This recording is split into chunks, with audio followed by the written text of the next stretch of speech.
sei se você quer que eu te apresente ou você quer falar seu currículo, mas, pô, vou te apresentar um pouco. O Tchê, então, assim, o melhor do currículo dele é que ele é meu amigo. Eu conto história para todo mundo. Uma vez eu estava num concurso, enfim, tinha uma pessoa que trabalhava contigo, ela falou lugar no Cardoso, né? E eu falei, pô, não, conheço gente de Cardoso, inclusive conheço o Tchê. Aí a menina, né, foi lá falar, eu tô fazendo um concurso que o George tá... Ele falou que te conhece. O Tchê, não me conhece não, ele é meu amigo. Pode voltar para ele e falar que ele é meu amigo. Cara, eu conto essa história para todo mundo. Assim. E você tá coberto de razão, gente. Eu conto isso para todo mundo. Toda vez que alguém fala alguma coisa, fala, não, sou amigo. É isso aí. E aí, Tchê, a gente dentro da... Eu tenho essa formação mais de reprodução humana, você é um cara que dentro da ginecologia tem essa formação cirúrgica, um cara brilhante, né, o Tchê, cara, eu posso falar que eu fui forçado a ser seu amigo, porque a gente se encontra há muito tempo, né, Tchê? A gente é da mesma geração, né? A gente se formou em 2001 também, não é isso? Podia falar, agora já soltei, já. 2001? E a gente se esbarrou, na nossa época era Suzeme, no Lourenço Jorge, depois tinha um negócio que era da Fundação Estadual, né, lá no Saracuruna.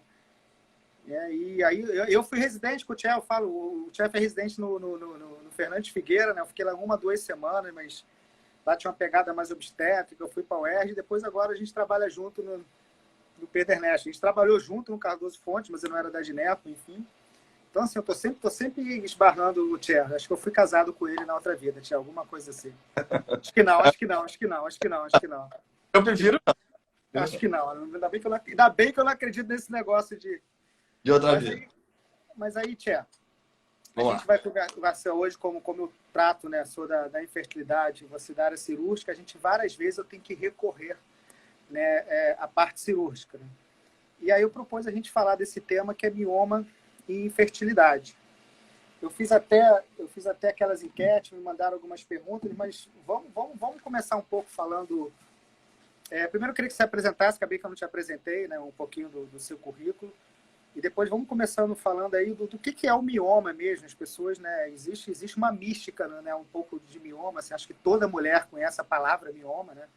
Ela tem ideia que é, né, um tumor que existe no útero, mas tem muita mística. Eu queria que você explicasse aí prevalência, que é a maneira que nós médicos falamos frequência. A gente tem essa mania de falar prevalência, mas nada mais é do que a frequência. Toda mulher vai ter um pouquinho. Então, começa um pouco aí, Tia. Fala da sua formação um pouco, acho que vale a pena a gente saber, né, da sua autoridade no assunto, e começa um pouquinho me contando do mioma. Bom, eu fiz ginecologia e obstetrícia, né, como formação básica, como você falou, a gente foi residente, né, por 2 semanas, 1 semana juntos. Então, eu fiz minha residência de ginecologia e obstetrícia, e quando eu estava no meu 2º ano de residência, eu tive contato com a vídeo, né, com a laparoscopia, e o Carlos dele foi meu staff lá no Figueira, e foi uma pessoa que realmente foi ele que me falou e me deu o toque assim, ó, você tem jeito, você tem uma mão boa para isso. Então aquilo me despertou e eu fui correr atrás, comecei a fazer, enfim, a estudar vídeo a partir dali, né, a tentar, enfim, aquela época, como você falou lá por 2002, 2003, a vídeo nem de longe tinha, né, a influência que tem hoje, a penetração no campo da cirurgia que tem hoje. Tinha muito menos curso, muito menos acesso, mas eu corri atrás, ia lá para a internet, procurava saber.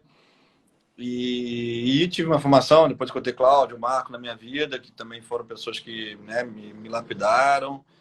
E aí fui para essa vida. Eu, felizmente, tive uma sorte, posso dizer, de trabalhar com vídeo praticamente minha vida inteira. Né? Eu quis isso como minha formação, e saindo da residência, eu praticamente fui trabalhar com vídeo, e até hoje faço isso. Então, eu realmente sou muito, muito feliz e grato de poder, né, trabalhar com a cirurgia. Eu sou um apaixonado, eu sou assim...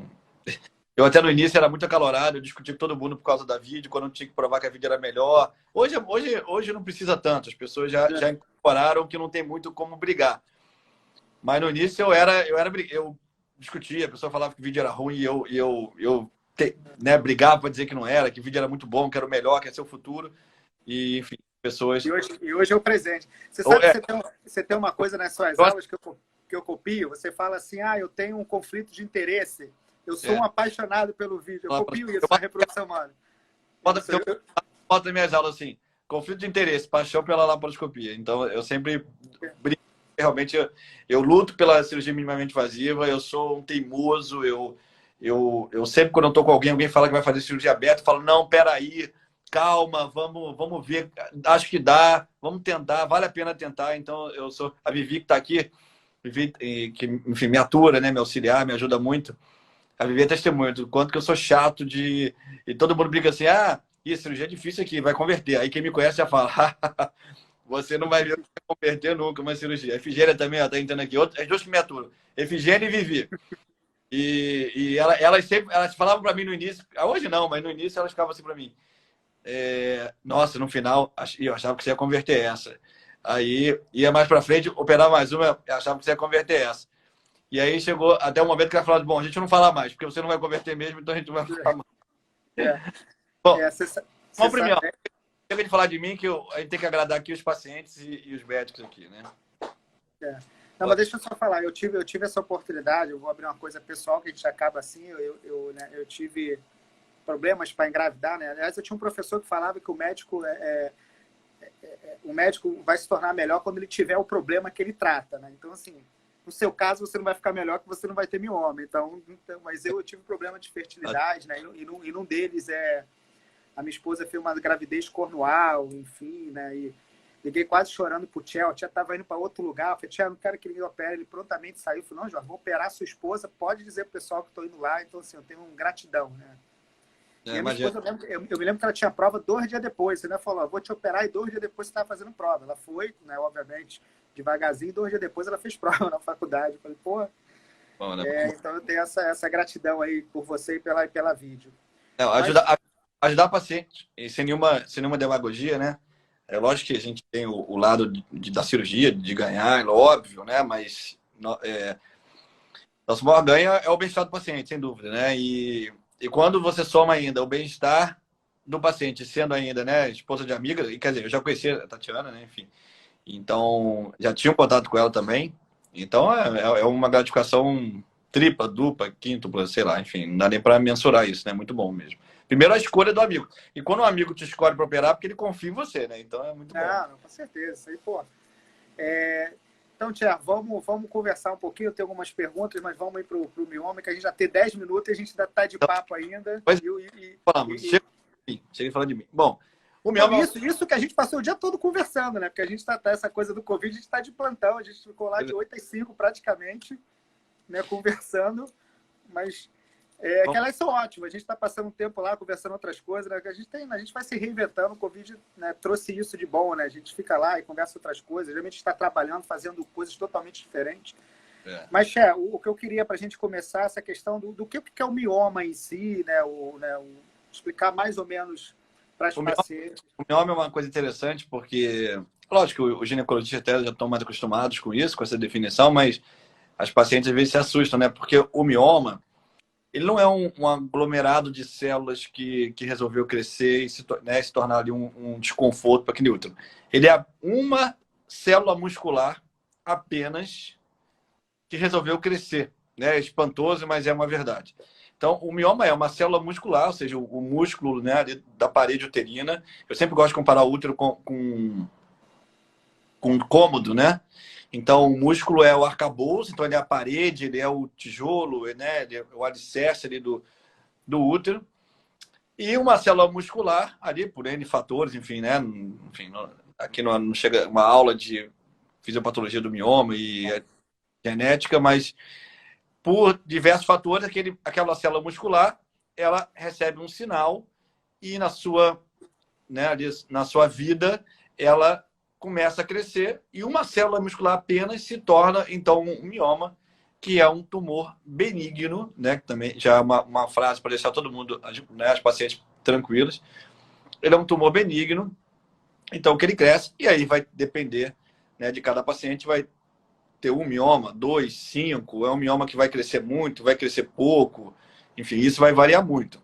Agora, por que o mioma é um assunto que, né, todas as mulheres quase conhecem, isso permeia o dia a dia, né, do consultório? Porque o mioma é muito comum.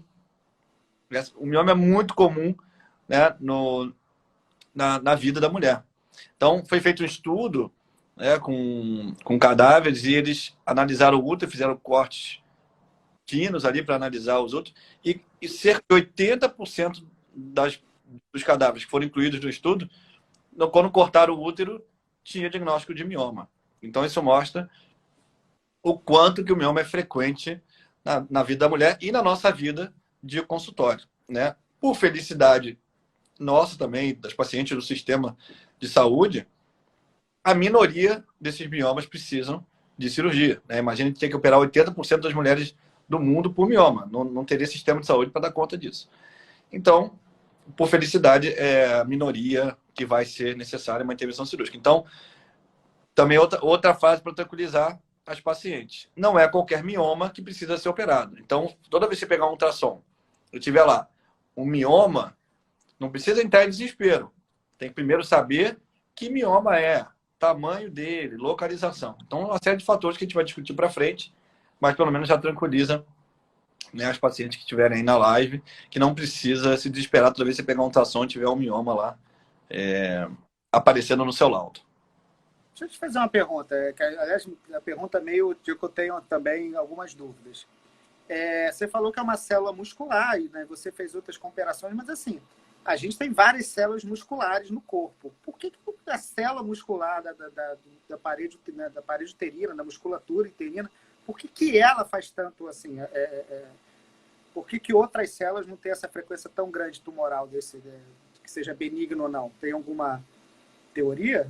Não, aí a gente vai entrar né, em fator de risco, né? Enfim, por exemplo, a raça negra é um fator de risco bem importante para o mioma. Então, essas pacientes não têm, por exemplo, uma prevalência de tumoração em outros locais, como tem no útero. Porque isso é genética envolvida na questão né, do desenvolvimento do mioma. Então, a raça negra, por exemplo, é um fator de risco importante.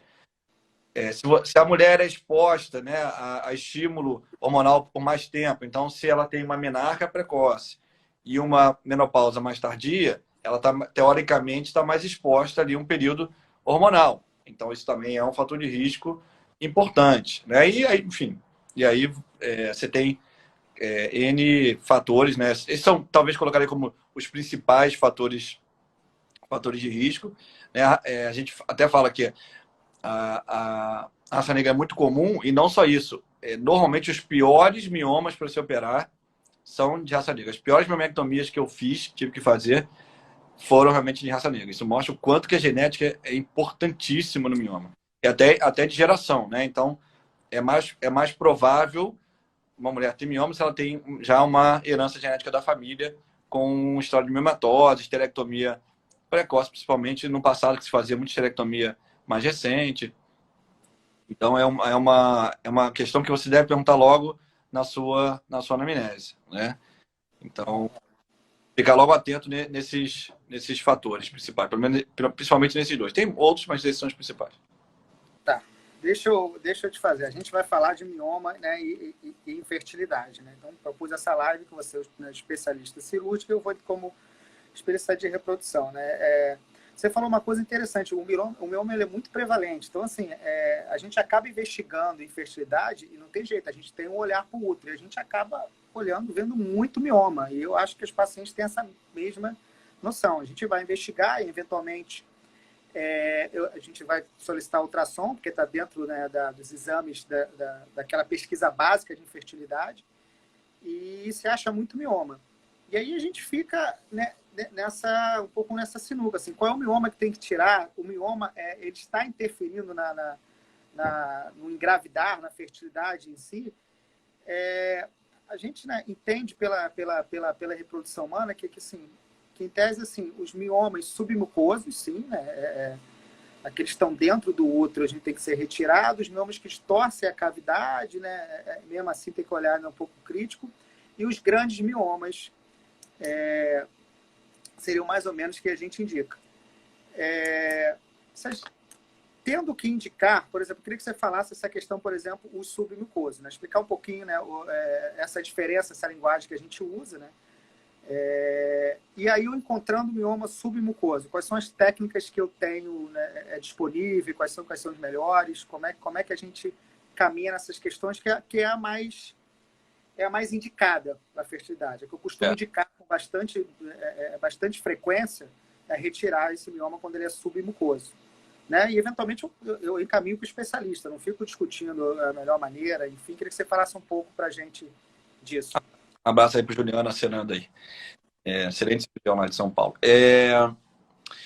Seguinte, bom, eu fazendo de novo a referência em relação ao cômodo, para os pacientes entenderem, né, essa relação do mioma submucoso com a dificuldade de gravidez. Então, você imagina que você está num cômodo, né? Então, você imagina aí, você está vendo a live no seu quarto, enfim, na sala, e você tem um espaço ali que, teoricamente, é um espaço agradável. Você está ali e é mais ou menos o que o embrião precisa, né, sendo bem simplista. Você imagina agora que você coloque uma pedra, um pedregulho dentro desse cômodo. Esse cômodo já não vai ser mais confortável. Então, é mais ou menos a referência do mioma submucoso. Para o embrião se implantar com o mioma submucoso, né, dentro do útero, que seria essa pedra dentro do útero, né, fazendo uma relação, é muito difícil. Né? O embrião tem realmente um ambiente muito ruim para se implantar, porque tem esse mioma lá ocupando praticamente toda a cavidade, ou uma parte dela, enfim, dependendo do tamanho. Então, e aí os estudos mostram, né, que quando você... Primeiro, duas relações importantes. Primeiro, que o grupo que tem mioma submucoso engravida menos. Então, já é um ponto importante. Você fala, bom, tudo bem. Quem tem mioma submucoso engravida menos. Agora, quando tira o mioma submucoso engravida mais, engravida. Então, fica muito claro o impacto do mioma submucoso na fertilidade. Eu ainda me assusto que tem autor que questiona o papel do mioma na fertilidade. O mioma submucoso é claro, não deveria nem ter discussão. Mioma submucoso é lógico. Estou dizendo um mioma submucoso de 0,2 milímetros, né? Estou dizendo um mioma que tem um tamanho importante ali, já 2 centímetros, já com uma penetração na cavidade importante, enfim, que tenha alguma consequência. E aí, como tratamento, aí uma vez que um paciente queira engravidar e se depare com mioma submucoso, né, de um tamanho razoável, com uma penetração importante na cavidade, a gente, então, normalmente indica cirurgia. A cirurgia mais indicada, né, e também praticamente padrão no mundo inteiro, é a esteroscopia cirúrgica.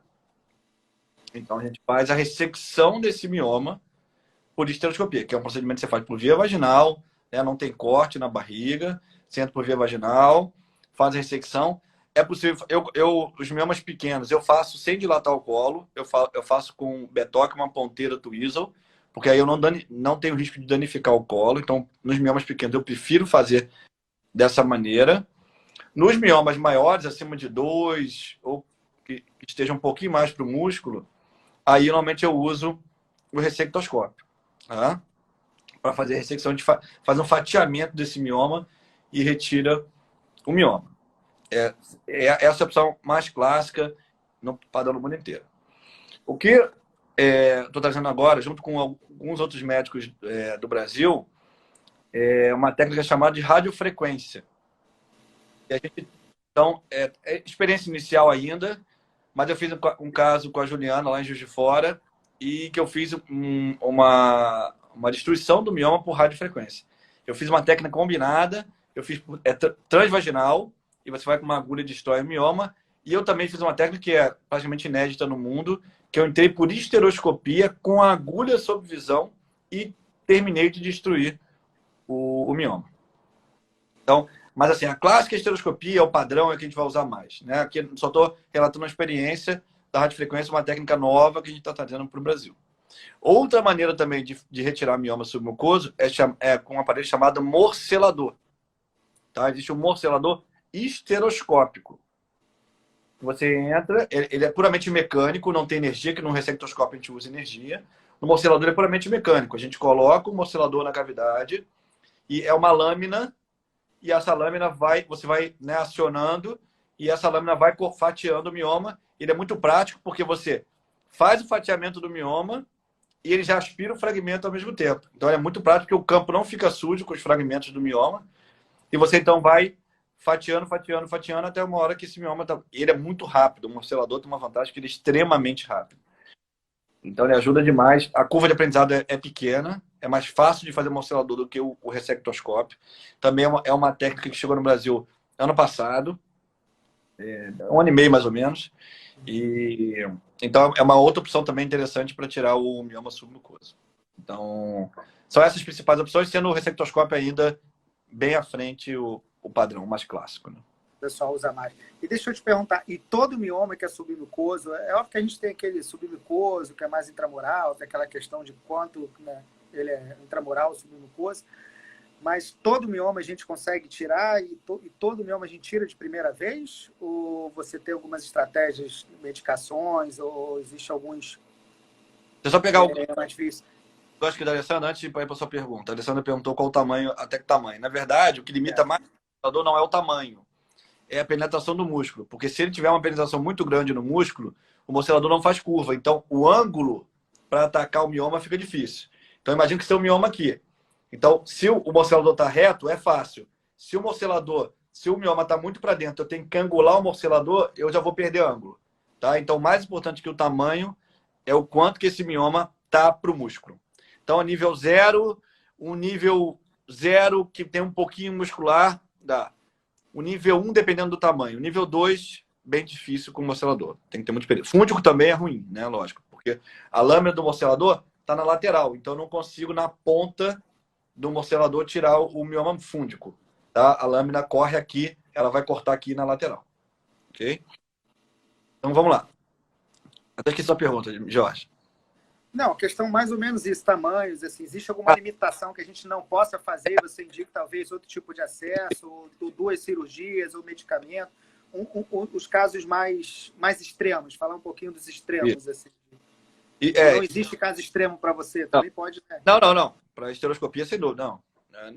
Não tenha dúvida que para esteroscopia você tem que ter limite, sim. Aliás, a miomectomia esteroscópica, eu brinco que eu sempre fico com mais receio da miomectomia esteroscópica do que da laparoscópica.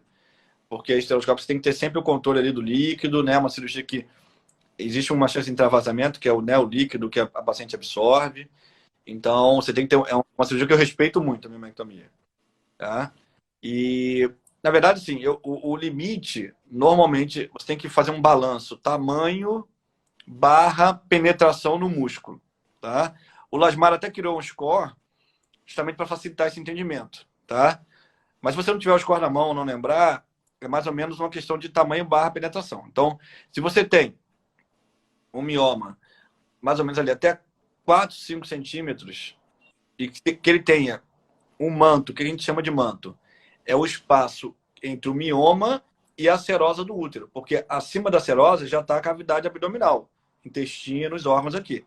Então, esse manto, o ideal pelo menos que seja meio centímetro. Então, se você tem meio centímetro com um mioma entre 4 centímetros, normalmente você poderia fazer por esteroscopia. Mas, importante sempre avisar a sua paciente que pode ser feito em 2 tempos. Provavelmente você vai ressecar esse mioma. Como a gente tem esse controle do líquido que é absorvido, se chegar no limite, a gente tem que parar.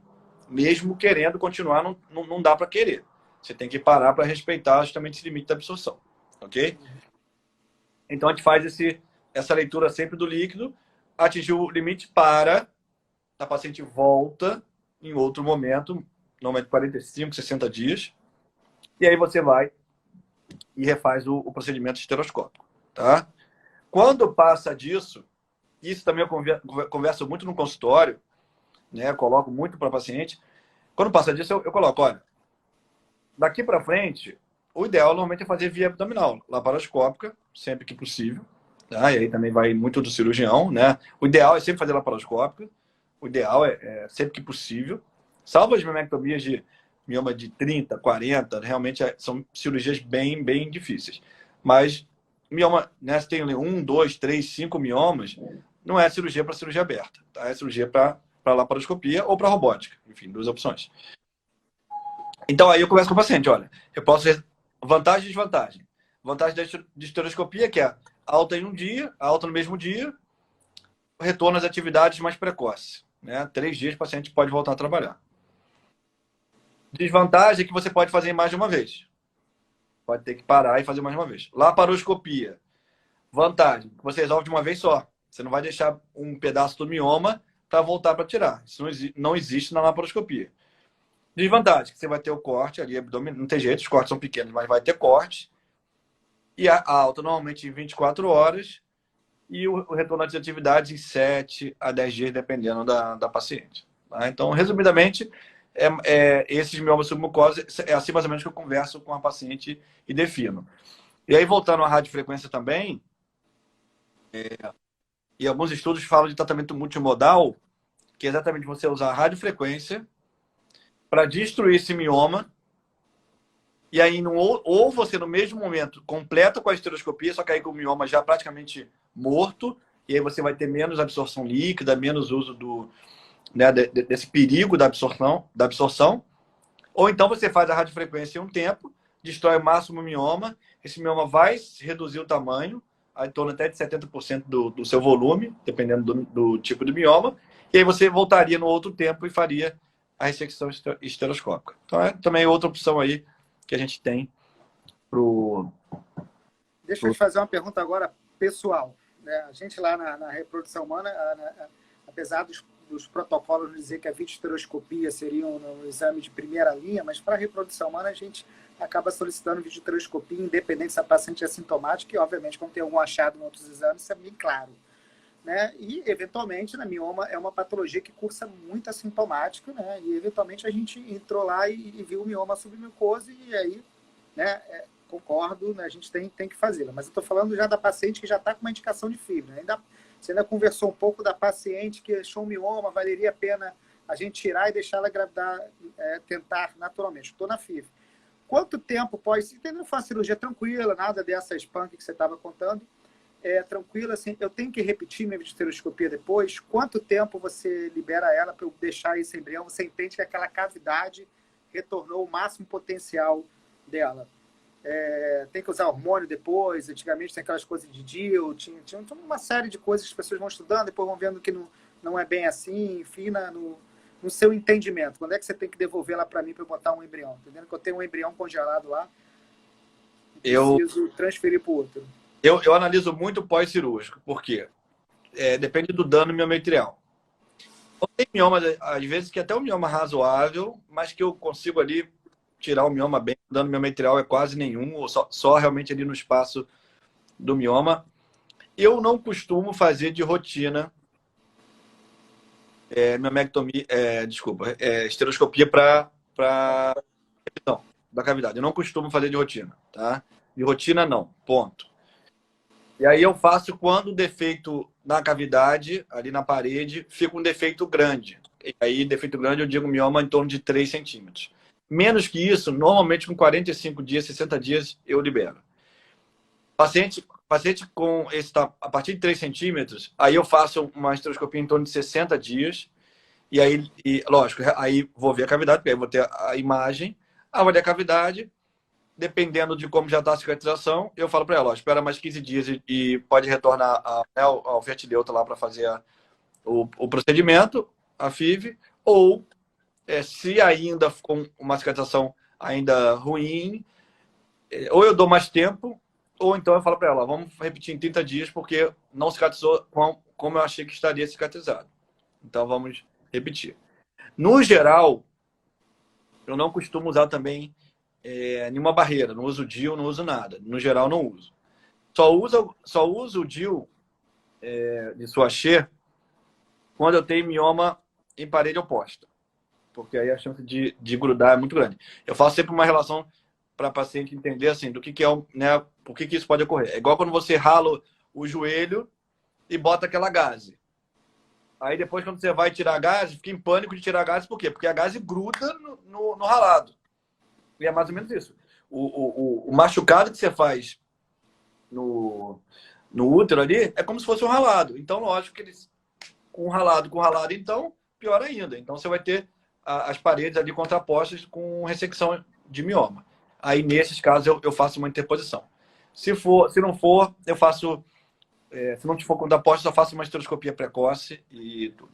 Eu vou até adiantar aqui um segredo aqui. Não, eu vou deixar o segredo guardado. Vou deixar o segredo guardado. Vou adiantar. Agora... A pergunta do Dirceu. O Dirceu perguntou se eu faço Zoladex de rotina. Não faço Zoladex de rotina. Eu faço Zoladex quando você tem uma descompensação da paciente na parte hematológica. Então, quando essa paciente tem hematócrito baixo, quando você tem hemoglobina baixa, e a paciente difícil de controle de sangramento, essa paciente se beneficia muito do Zoladex. Porque você melhora a parte hematológica e, como consequência secundária, você tem a redução do mioma. Tá? Acaba sendo miogrenia secundária. É lógico que eu aconselho, sim, se você está no início da curva de aprendizado, eu acho que vale a pena você usar mais Zoladex. Por quê? Você vai ter o campo mais limpo, né? O endométrio vai diminuir, então seu campo fica mais limpo. 2, o mioma reduz. 3, a vascularização do mioma reduz, ou seja, sangra menos. Com isso, ela absorve menos líquido. Então, tem vantagem em usar? Tem. Tá? E aí eu acho que no início da curva de aprendizado vale a pena, porque você vai ter uma miomectomia muito mais confortável. E no início é natural, você é mais devagar, né? Você tem mais receio, você corta, né, numa velocidade menor, né? Qualquer sangue te atrapalha, você, enfim, tem menos, não é nem coragem, mas você tem menos controle de ter segurança de, mesmo com um pouquinho de sangue, ir lá e cortar. Quando você está no início, você quer um campo limpo, bonito. Então, acho que vale a pena usar o Zoladex quando você está no início da curva. E aí, depois, eu acho, de uma curva de aprendizado bem razoável, eu acho que vale a pena você usar o Zoladex nesses casos, nos casos que você tem descompensação hematológica. Entendeu? Deixa eu te falar, você falou um pouco da radiofrequência, né? Eu me lembro aí, não sei se uns 10 ou 15 anos atrás, a gente tinha o Exablade, né? Que seria uma ablação, mas por ressonância, ultrassom, né? Mais ou menos. Focado, ele é um feixe de ultrassom focado, guiado por ressonância.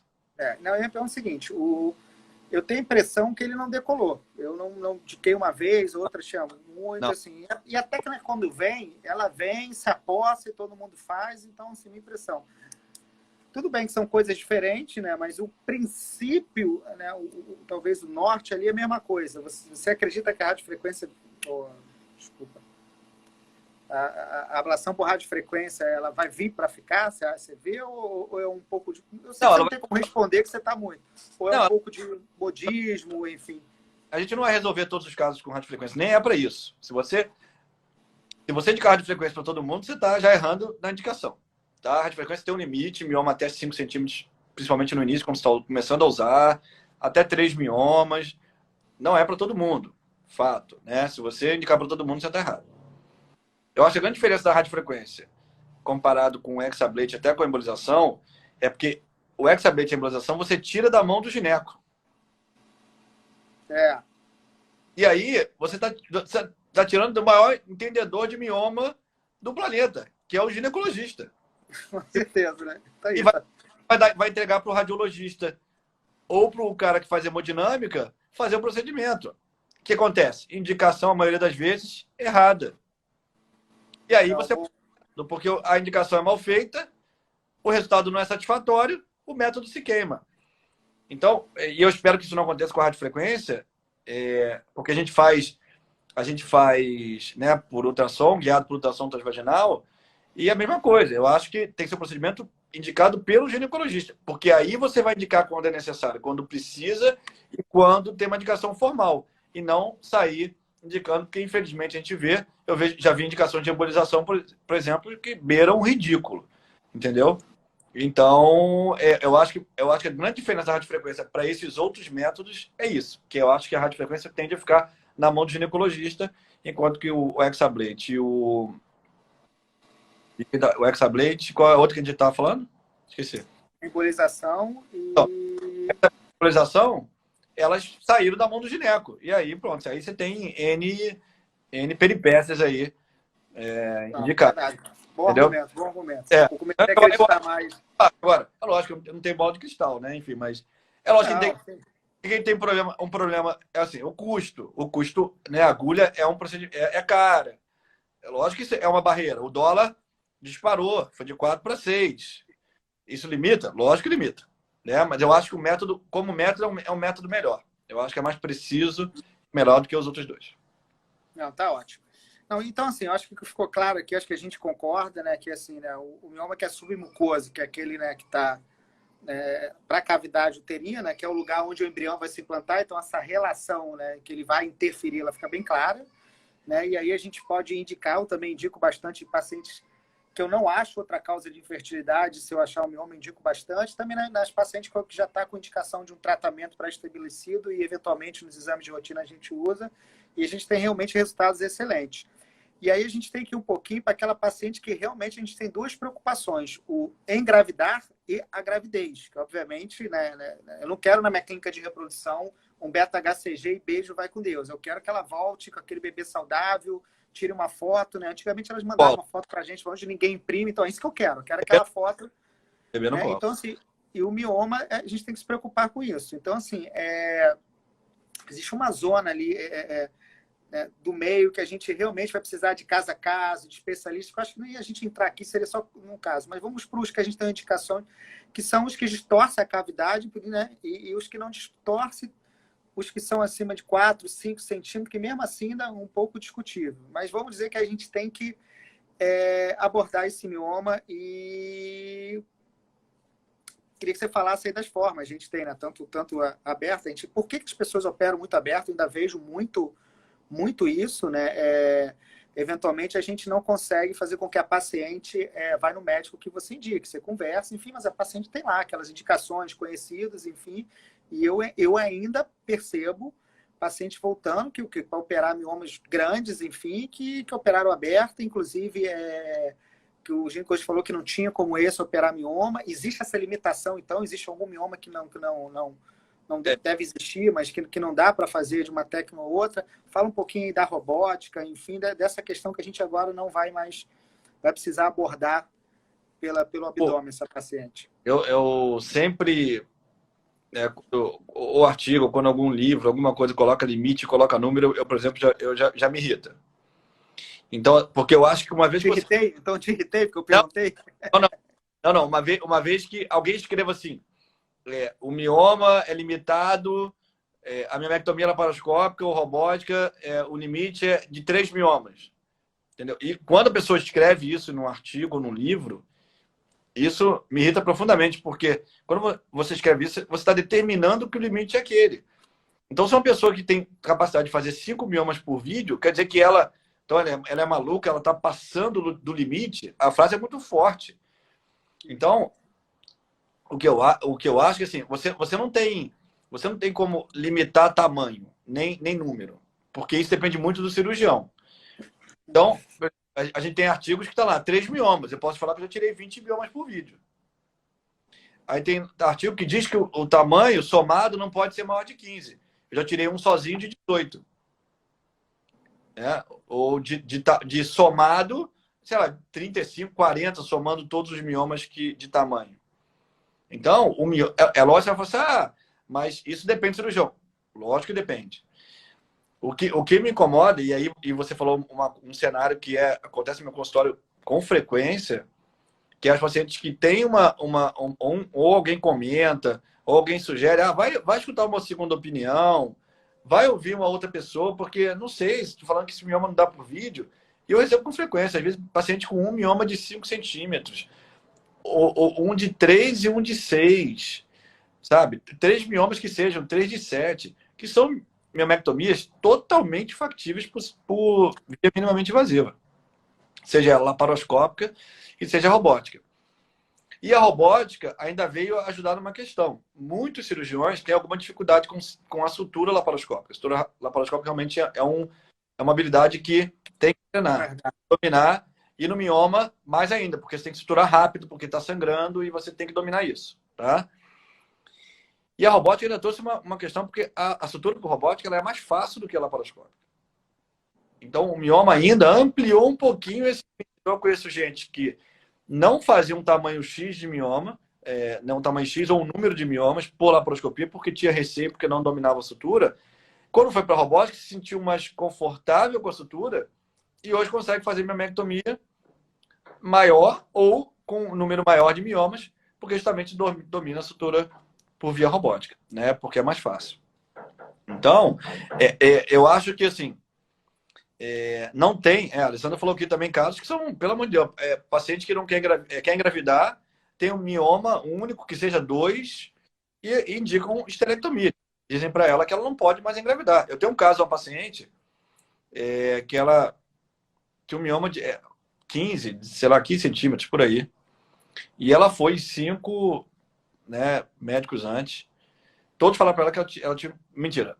4 falaram para ela que ela tinha que fazer esterectomia. Um falou para ela que ela podia tirar o mioma, mas tinha que ser aberta. Pelo menos um deu uma luz para ela. Eu não sei por que alguém me indicou essa paciente. E ela chegou no meu consultório e falou: eu vim aqui e tal. Ela botou a ressonância na minha frente e começou a chorar. Né? Ela mal falou o nome dela e começou a chorar. E eu acabei e falei: calma, o que houve? Não, porque eu não tenho mais esperança, não quero engravidar, eu não sei o quê. Eu falei: olha, não, calma. Eu falei para ela: você quer engravidar? Não, porque eu tenho mioma grande. Eu falei: olha, eu nem vou olhar a sua ressonância. Eu vou te falar o seguinte: seu útero.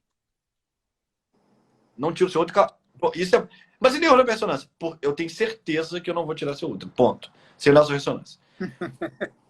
Agora, eu só vou olhar a sua ressonância para resolver se eu vou fazer por vídeo ou não. Porque eu tenho que ver o caso, lógico, né? Não estou dizendo que eu vou fazer todos os casos do planeta por vídeo. Então, mas deixa eu olhar. Eu olhei, ela tinha um mioma, sei lá, 15, 16 centímetros. Eu falei: não, vou fazer caso por vídeo. Fica tranquilo que eu vou fazer por vídeo. E ela falou: não, você não vai fazer por vídeo. Ninguém queria nem manter meu útero. Eu falei: não, vou fazer. E fiz a cirurgia, fiz por vídeo. E ela, quando acordou, ela brincou comigo, eu passei no quarto, ela levantou. Ela falou: eu só acreditei quando eu levantei o meu lençol e falei: mãe, conta quantos cortes que tem, algum grande lá embaixo? Aí a mãe falou: não. Então ele fez por vídeo mesmo. E mais isso, Jorge, que às vezes eu falo, né, ou para aluno, ou para até cirurgiões que me pedem opinião, passa a ótica. Porque às vezes o mioma é de 15, você chega lá, o mioma pediculado, se o trabalho maior vai ser, não foi nem o caso dessa, mas às vezes eu já peguei mioma grande pediculado, o trabalho maior foi morcelar. Não foi nem a cirurgia em si, entendeu? E acaba que, então, passa a ótica, você dá uma chance, né? Avalia primeiro, e aí depois você vê. Também, não, eu passei aqui, tem 35 miomas, realmente é todo deformado útero, eu tenho condição de fazer essa aqui aberta, mas tentou, mostrou que pelo menos tem uma tentativa. E o que a Ana falou, tem médico que não quer indicar porque tem medo de perder o paciente, porque vai indicar para alguém porque faz por vídeo, e não faz. Alguns colegas, nem todos indicam, mas eu felizmente tenho muitos colegas que são assim, fenomenais com o paciente. Eu faço questão de falar para o paciente isso. Quando eu recebo o médico de uma paciente, de um outro ginecologista, que me indicou: olha, vai operar com TIE para fazer por vídeo, eu faço questão de falar para o paciente: feliz você que tem uma ginecologista assim, entendeu? Porque ela teve a luz de te indicar, né, para a pessoa avaliar pelo menos se era factível fazer por laparoscopia. Então, que você continue com o seu médico ou sua médica, porque realmente é uma pessoa diferenciada. Faço questão de dar essa, né, Legal. elogio. A Viviane perguntou aqui se existe alguma recomendação relacionada ao tamanho de miomas intramurais, subserosa e indicação de biomectomia. É aquilo que eu te falei, assim, da minha parte, assim, que a gente olha bastante, Viviane, primeiro é distorcer a cavidade. Então, assim, o meu principal parâmetro é distorção de cavidade. E, obviamente, essa distorção de cavidade está relacionada ao tamanho. Quanto maior ele for, maior a probabilidade de isso acontecer.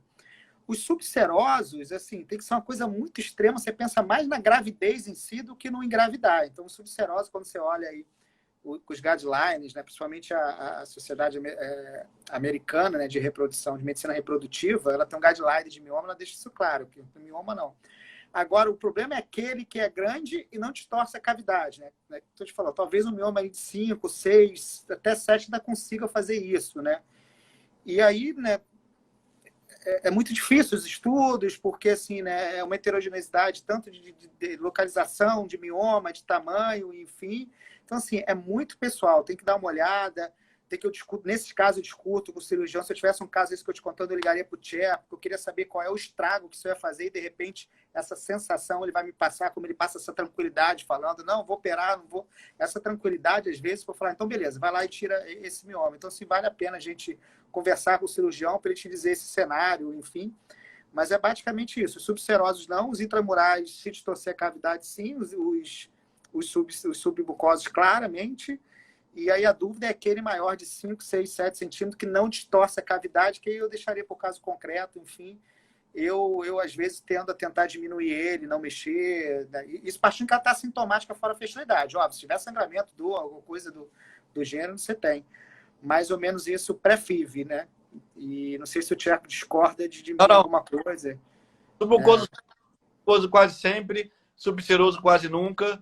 O que distorce a cavidade, uma tendência sim. O que não distorce, normalmente, se a paciente não engravidar e não tem outro motivo. Né? E o risco de crescer e degenerar existe. E eu coloco isso para o paciente, olha, pode crescer na gravidez? Pode. Pode degenerar? Pode. É comum? Não. Né? Proporcionalmente ao número de pacientes que engravidam com mioma, não é comum. Pode acontecer? Pode. E eu divido com ela. E tem paciente que às vezes fala, eu não quero correr esse risco. Eu prefiro então tirar. Beleza. Tem paciente que fala assim, tô correndo de cirurgia. Eu quero, então se você acha que eu posso engravidar sem operar, eu prefiro. Eu acho que hoje, mais do que nunca, a gente tem que dividir isso com a paciente e colocar pró e contra. A paciente hoje tem informação para poder dividir isso com você. No final, lógico, ela vai pedir ali e fala, mas a sua decisão final, aí eu posso colocar. Eu vou opinar, minha posição é essa. Mas você entendeu que tem 2 caminhos. Eu falo para ela, quando tem caminho certo e errado é fácil, porque isso eu falo e não tem muito o que discutir. Mas a medicina nem sempre é assim. Até felizmente. Tem hora que você tem 2 caminhos possíveis e as 2 opções você consegue colocar ali. Né? E colocar para o paciente dividir. Entendeu? Alguém perguntou aqui, só falando de cirurgia, se eu uso algum vasoconstritor.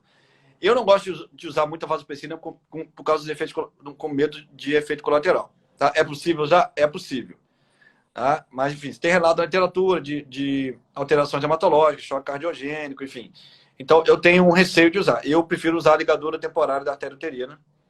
Então, é o meu método de escolha, no geral. Até porque a ligadura tem uma vantagem em relação ao uso da vasopressina ou vasoconstritor, que o vasoconstritor não melhora a chance de recorrência.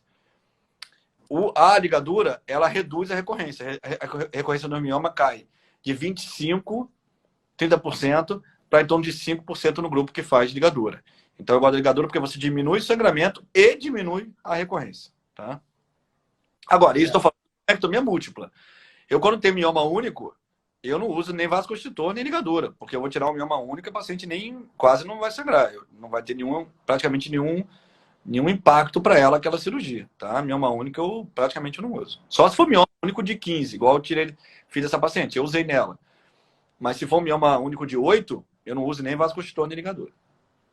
Ô Tia, tu sabe, você te contar a coisa que eu estou para te contar, lembrei que a gente está com o mioma. Você conta sempre na sua aula, né? Pelo menos como eu vejo muito essa aula e conheço, então já ouvi isso mais de uma vez. Você conta a história do morcelamento de mioma, né? De um médico, né, que foi operar a esposa, né? E aquele mioma. Você sabe que outro dia eu estava vendo aqui, tô nessa época de pandemia dentro de casa, estava vendo Grey Anatomy, aí eles tiveram uma discussão sobre isso.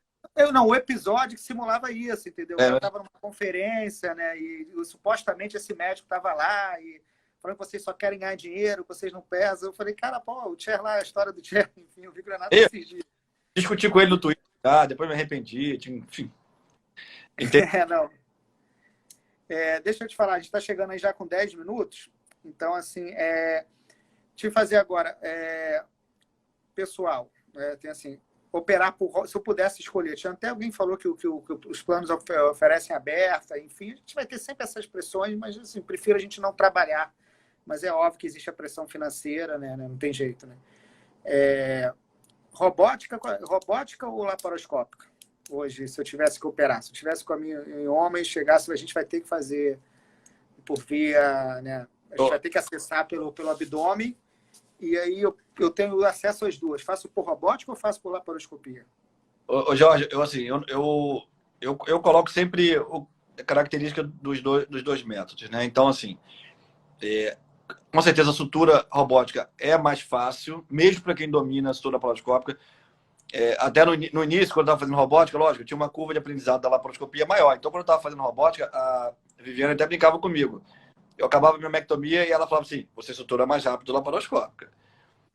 Não, eu suturo mais rápido laparoscópica, não tenho dúvida. Mas se eu não fizer uma, duas, 10, eu nunca vou fazer robótica. Porque assim, toda hora é igual cirurgia aberta. Por que muita gente não quis migrar da cirurgia aberta para laparoscópica? Porque no início ele ia demorar mais.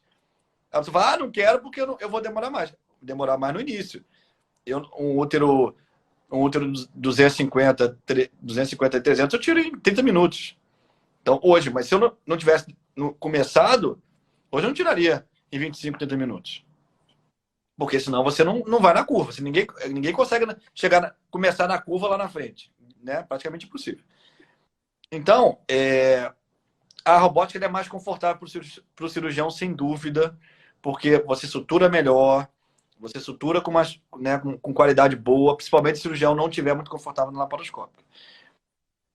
Como eu faço laparoscopia há muito tempo, eu meio que coloco as duas equivalentes na minha prática. Tá? Então, assim, o que eu às vezes eu ofereço robótica? Paciente que é um pouco mais gordinha, porque o robô, na laparoscopia eu brigo mais com o abdômen, então me faz brigar mais com o abdômen, é uma opção. Quando a minha mectomia múltipla, também há uma tendência maior também de fazer por robótica, porque você vai suturar muito mais, a sutura ela é cansativa. Outra coisa também do robô que ajuda, que é a força do braço. Eu uso, né, um tenacro, como se fosse uma pinça que tem fossem 2 dedos assim, só que bem afiados, que você fura o mioma. E essa pinça, o robô tem muita força, então você consegue puxar muito bem o mioma. Então, miomectomia múltipla, eu acho que é bem confortável fazer por via robótica. O mioma único, eu consigo, a laparoscopia eu faço num tempo bem razoável, tá? E então, se for único ali, normalmente eu indico laparoscópico. Agora, o resultado, mais importante, o resultado final é igual, tá? Não há uma diferença assim. Paciente com robótica engravida mais do que a paciente com laparoscópica. Isso não tem. Tá? Então, o importante é fazer minimamente invasivo o máximo possível. Mas é possível, em alguns casos, ter que fazer aberta? Sim. Eu acho que realmente ali, cirurgias com 25 miomas, 30, tem paciente que tem 50 biomas às vezes. Essas cirurgias, realmente, você extrapola um pouco o benefício da cirurgia minimamente invasiva. E a hora que para eu falar isso é porque tem benefício mesmo, entendeu? Uhum. Então, eu acho que, lógico, o cirurgião também tem que estar na curva dele. Né? Se ele não vai começar indicando mioma de 10, o mioma e paciente com 10 miomas, que você vai converter. Começa devagar e você vai subindo na curva. Se você não pode fazer, ou indica para alguém mais experiente, ou chama alguém mais experiente para te dar um suporte, enfim. Acho que tem maneiras ali de você tentar se preservar, indicar o melhor para a paciente, né? E deixar ela com uma estética melhor, menos dor, menos febre, menos chance de complicação, menos chance de trombose, enfim. Dá para ficar aqui falando o dia inteiro de vantagem da vida em relação a aberto. Não, mas ficou claro, né, esse entendimento de... Aproveitando uma pergunta, a robótica tem risco de aderência? Tem, mas ela é menor do que na aberta. Tá? Na laparoscopia e na robótica, você não pode dizer que não existe risco de aderência. Mas se você comparar isso com a cirurgia aberta, ela tem uma chance menor. Então é mais uma vantagem de fazer laparoscopia ou robótica, porque a aderência tem uma tendência a ser menor. Não, tá. Deixa eu te fazer aqui, porque tinha uma lista de perguntas que enviaram. Né? Isso geralmente são perguntas de pacientes, por não dizer que eu não respondi nenhuma, a gente só aqui. Existe remédio para tratar mioma? Não. Remédio que suma com o mioma, que você resolva o mioma, não existe. Tá? Você pode manejar ali o mioma. Como eu disse, o Zoladex é um medicamento que você pode usar em algumas pacientes que têm anemia, são difíceis de controlar, e aí você usa o Zoladex como uma melhora. Agora, todos esses medicamentos, e o Zoladex é um deles, quando você para de usar, o efeito acaba, né? Ou dura um pouco. E aí a tendência é o mioma crescer de novo. Tá? Então não existe remédio mágico que você vai usar e vai instalar e o mioma sumir. Infelizmente, não tem. Tá? Infelizmente, não. Eu tinha umas 3 aqui, mas a gente acabou estendendo, tem 2, 3 minutos. eu vou falar que você tinha uma coisa que você ia me contar, que falou, vou contar no final, um segredo, Não, mas não, não. eu queria falar. Não, não, eu não vou Vai contar. contar, mas eu não posso. Na verdade, é porque eu não posso adiantar. Mas o que eu queria falar para os pacientes, assim, resumir um pouco, assim, na grande maioria das vezes a gente encontra muito mioma, porque acaba que investiga o útero na infertilidade, mas a grande maioria das vezes os miomas não são responsáveis pela infertilidade, isso é uma coisa bem clara. E o que, né, então, assim, isso é uma coisa de conforto, né? Agora, é óbvio, vai ter sempre a infertilidade, o exame que deu mioma, e aquilo vai mexer com a gente.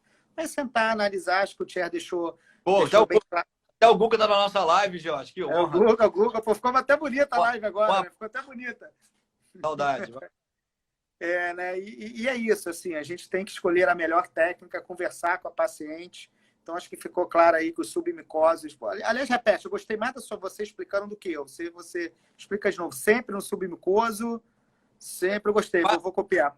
Quase sempre no submucoso, quase nunca no subseroso e no meio termo ali. Distorceu, Peraí que eu tô tentando. Quase, vou copiar isso aí é pô, bom, hein? Quase sempre. distorceu cavidade também. Não distorceu cavidade, só se a paciente tenta primeiro, não engravidou, e aí eu indico a miomectomia. Resumidamente, é mais ou menos isso, né? Aí, lógico, você vai ter que sentar com o paciente, conversar, discutir, mas sendo bem resumista, é isso aí, né? Então, Não. E outra frase ótima, assim, que é, em tese, né, independente do mioma, se falar assim, na mão de grandes cirurgiões, você vai preservar esse útero. Então, assim, se alguém falar, tem que tirar o útero, vai perder, procure o Tcher. Tem que procurar, mas se alguma paciente procurar algum médico e falar assim, seu útero, e quer engravidar, lógico, né? Quer engravidar, e alguém fala assim, não dá, você tem que tirar seu útero, não precisa procurar a mim, procure alguém que diga pra você. Entendo. Entendeu? Não parecendo que quer que o paciente venha para mim, não precisa. Só quero que você não tire o seu útero sem necessidade. Então, vá procurar alguém que diga, não, eu vou tentar manter seu útero. Porque eu falo para as pacientes assim, ela pergunta, pode ser na cirurgia que você tire meu útero? Olha, pode. Pode porque é um risco teórico. Eu nunca precisei, graças a Deus, deixa eu bater aqui, ó, bem forte, nunca precisei, né, tirar um útero que eu entrei para paciente querendo engravidar, tá? Pô, live maravilhosa. Terminamos aí com palavras boas nesses tempos ruins de pandemia. A gente, né, deu ótimas palavras. Primeiro, que nem todo mioma causa fertilidade, que você não vai perder esse outras são mensagens maravilhosas. Tia, queria te agradecer. Né? Você, te contei, eu tenho uma dívida aí de gratidão, além de amizade, né? A vida obrigou a gente a ser bastante amigo. Eu tentei fugir,